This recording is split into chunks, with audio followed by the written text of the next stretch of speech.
నమస్తే, welcome to it's you TV. నేను మీ సాయి. ప్రజా సంకల్ప యాత్ర దగ్గర అయితే నన్ను ప్రస్తుతం బండ్లన్న అయితే ఇక్కడ పాదయాత్ర చేసేందుకు సిద్ధమై హైవే మీద అయితే నడిచి వెళ్తా ఉన్నారు. తిరుమలకి ఏడుకొండల స్వామికి మొక్కుకున్నారు.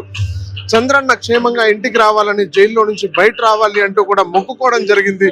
క్షేమంగా రావడంతో బండ్లన్న ఇప్పుడు పాదయాత్రకు అయితే సిద్ధమయ్యారు. మొత్తం ఖాళీ నడకనే మొత్తం కూడా పాదయాత్రతో కొండ మీద ఉన్న వెంకన్నను దర్శించుకోనున్నారు. ప్రస్తుతం ఇక్కడ బండ్ల గణేష్ గారు మనతో పాటు ఉన్నారు. ఒకసారి అన్నతో కూడా మాట్లాడదాం. ఏంటి అంటే ప్రత్యేకత, గెలిచిన తర్వాత ఈ పాదయాత్ర అయితే ముట్టుకోవడం జరిగింది. ఒకసారి మాట్లాడే ప్రయత్నం కూడా చేద్దాం. ఒకసారి అన్న చెప్పండి, అంటే ఈ పాదయాత్ర ముఖ్యంగా దేనికి అనుకోవచ్చు? వెంకటేశ్వర మొక్కుమ్మ, వెంకటేశ్వర మొక్కు తెచ్చుకుంటాం. అంటే చంద్రబాబు గారు ముఖ్యంగా జైలు నుంచి సంతోషంగా బయట వచ్చిన తర్వాత 1.5 years 2 years అయిపోయిన తర్వాత ఈ పాదయాత్ర ముట్టుకుంటారు. కేసు 12వ తారీఖు మొన్న 1 week బ్యాక్ కేసు కొట్టేశారు. అందుకోసం దీని వెనకాల ఏదైనా ఏం లేవనుకోవచ్చా, ఉందనుకోవచ్చు? ఓన్లీ దైవ సంకల్పం, దేవుడి యాత్ర. రాజకీయాలు కానీ రాజకీయాలకి సంబంధం.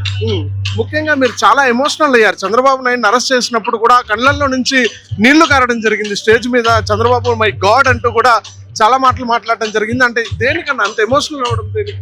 అంటే ఒక్కొక్కరి వ్యక్తిత్వం ఇష్టం. ఎవరి ఇష్టం? మీ అమ్మ మీ నాన్న అంటే నీకు ఇష్టం లేదా? అవును, ఖచ్చితంగా ఇష్టం. ఎవరంటే ఒక్కొక్కరు ఉంటారు ఇష్టం. వాళ్ళ ఇష్టం వాళ్ళు ఎమోషన్ అవుతారు. దానికి ఎవరి కోసమో జనం కోసమో ఎవరో చెప్తే ఇష్టం అట్లా ఉండదమ్మా. మన మనస్సాక్షి ఏం చెప్తే చేయాలి. అంటే ముఖ్యంగా ఎన్ని డేస్ అనుకోవచ్చు అన్న ఈ పాదయాత్ర? మొత్తం 20 days ఉంటుందమ్మా. 20 days.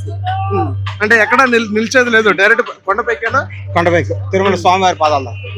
లోకేష్ గారు కానీ చంద్రబాబు నాయుడు గారు కానీ దీన్ని మాట్లాడడం జరిగిందా? ఏం మాట్లాడలేదా? కలుస్తారా మీరు? ఈ పాదయాత్ర అయిపోయిన తర్వాత వెళ్ళి కలుస్తారా? తెలీదా? ఓకే. ముఖ్యంగా మీరు మొత్తం టీమ్ ని ఏర్పాటు చేసుకున్నారు. మీకు భద్రతగా మొత్తం ఎలా చూసుకోవచ్చు అంటారు? నా సెక్యూరిటీ నేను చూసుకోవాలి కదా, అంతే అంతే. దీనికి అడ్డంకులు ఏమన్నా వస్తే ఏమి రావు. స్వామివారు చూసుకుంటాడు అంట. ఆపోజిట్ వైసీపీ నుంచి అడ్డంకులు వస్తే ఎందుకు వస్తుంది? రాజకీయ పార్టీ కాదు. నాకేం కాదు. అట్లుండవమ్మా. చూసుకుంటున్నాం కదా, ఇది ప్రస్తుత పరిస్థితి. అయితే ఎలాంటి అడ్డంకులు వచ్చినా ఖచ్చితంగా మేము వెళ్తామంటున్నారు.